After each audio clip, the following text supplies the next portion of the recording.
we were going to resign, guys. We had the letter typed up. It was in my purse. We have something every 4 years when you come home called missionary renewal. We actually just came back from it about a week ago. And we were at missionary renewal. We were going to meet with our area directors that oversee Latin America and tell them we're going to resign. We sat there with our area director.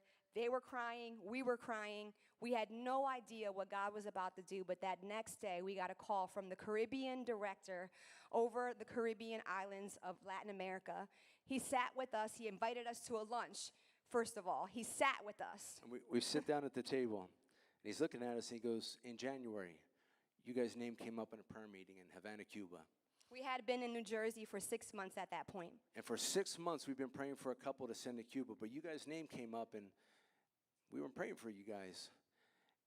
And whatever couple we send to Cuba has to, number one, speak Spanish. All right, we got that. Number two, know the Cuban culture. I've got Cuban family that's still there today. And then number three, whatever couple goes to Cuba has to have been through hell in the ministry and have something of value to offer the Cuban people. In those exact words. I don't see my husband cry often, but that day we looked at each other, and first thing that came to my mind was, now, God, when everything is done and over and we're ready to quit, how many of you have had an experience where you go through something so tragic? Sometimes people don't get to see it on this side of heaven, but I believe that one day God's going to be able to explain every single thing.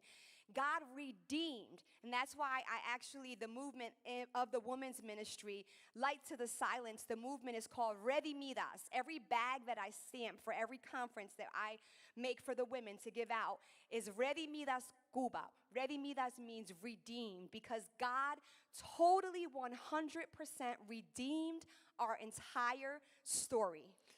And so on the heels of resignation, in the center of God's will, and we wanted to quit and give up.